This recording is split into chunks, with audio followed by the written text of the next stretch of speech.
Hey, what's up, soul preachers? I got a question for you. Think about this now. Is the so called multicultural church really modern day colonization?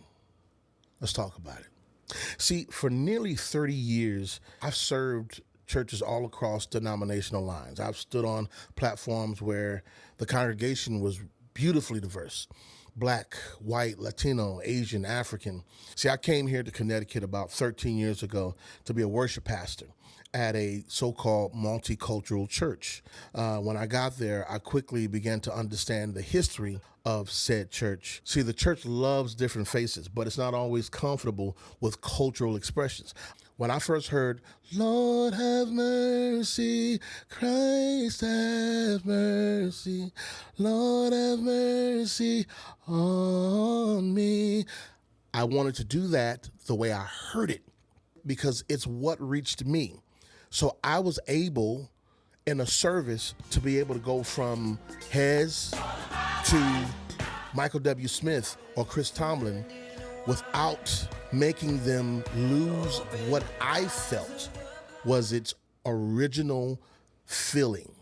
When I moved here to Connecticut, the boardroom, the staff was predominantly white. And then when it got toward the end of me being there, I was the only black person in that room.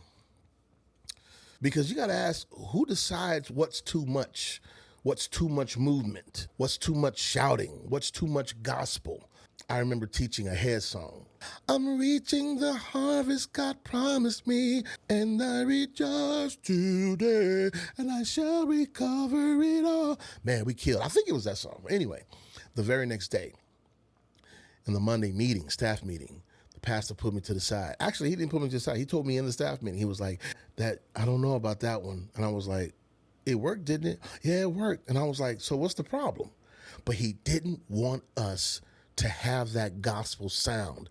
But I started experiencing little things like they had an issue with too much improvisation. They had an issue with too much call and response, but they didn't want people using their personal instruments of praise, which were tambourines and stuff like that. They didn't want that. And I'm saying, you all are saying that you're multicultural, but you're not. You're simply denying the culture part of the individual. You are multicolored. You're not multicultural. Every time I said that to them in the staff meeting, the pastor's wife used to roll her eyes at me. And I'm like, there it is. I got it. I remember she once told my wife, "I don't know if I'm racist." Huh? Well, if you don't know that you're racist, you probably are. One of my best friends on staff with me, white boy named Seth, to this day, coolest dude that I know. Real cool. We understood some things. These type of churches that are white led, they have no problem with your black face, your Latino face. They have no issues with you being a Jamaican drummer or a Puerto Rican keyboard player. They like to siphon your talent, but they want to suppress your culture. Not all of them, but most of them. I asked the arts pastor, I said, "So you mean to tell me you're going to try to tell people how they can worship?" And he said, "Yeah." And I was like, whoa. When you can stifle someone's actual expression to the Most High, that's a business. It is not a true place of what they call worship. See, culture is your roots. It's the essence. It's the cadence in your speech. It's the way you find humor in a thing. It's the food that you love. It's the common ground, that you find within your lived experience. And historically, colonization has involved many elements: political control, economic extraction, and often the suppression or replacement of indigenous people's languages, customs, and cultural expressions. So when one culture consistently expects another culture to adapt, then you have to ask yourself, then who's really in charge? It's all about assimilation. But there's a dog whistle element to all of this. Well, how do I know if my local assembly is like this?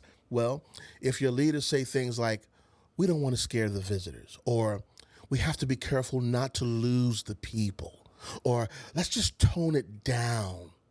And if everyone in the room understands exactly what that expression meant, it's not multicultural, it's multicolored. And the colonization is when they want you to look like you look, but they want you to sound and function like them. Well, what about predominantly black churches? I mean, they like that too. No, because they're not calling themselves multicultural. Oh, no, I get it. It used to bother me when I was a part of an all black church when they would say, look like we got some white visitors today. Man, that's so dumb. Why would you call them out like that?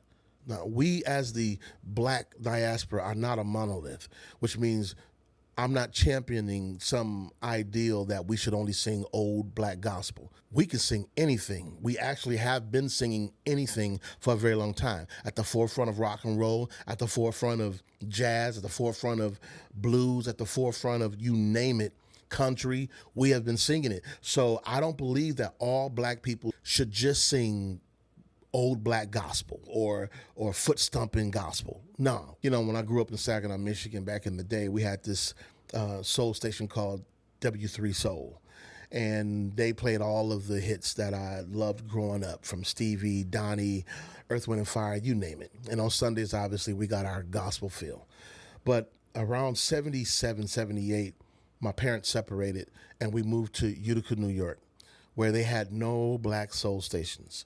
But somehow that was fine, because me and my brother Frank, and my sisters too, we found something on those stations that we liked, whether it was Daryl Hall, John Oates, John Cougar Mellencamp, Hart, you name it. We just found the soul in some of those singers, Stephen Bishop, Kenny Loggins, and we had a very good education when it came to that. So my background is very rich when it comes to music. So me becoming a worship pastor, a minister of music, someone who was over music, I very well understood how you can go in between genres and do it well.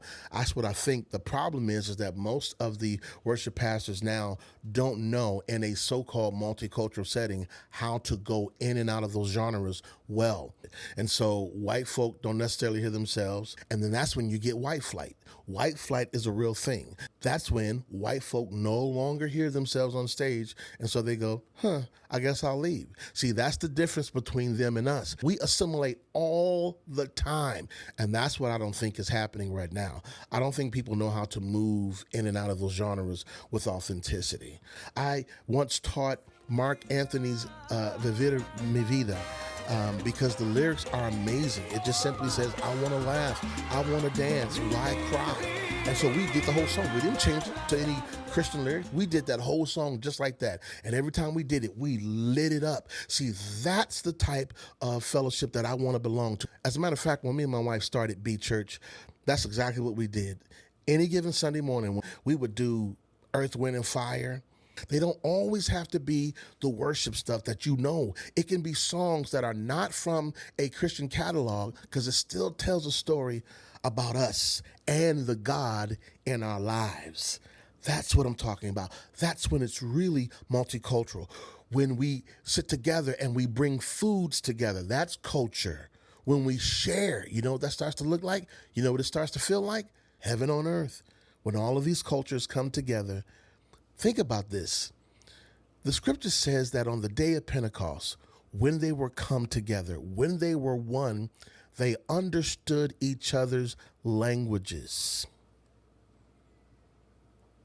We're missing it. They didn't start speaking one language. They understood each other's languages. We just haven't put forth the effort to do the same thing, because that's how you do multicultural church. Food, fellowship, conversation, good teaching. All right, now, let's keep growing and on.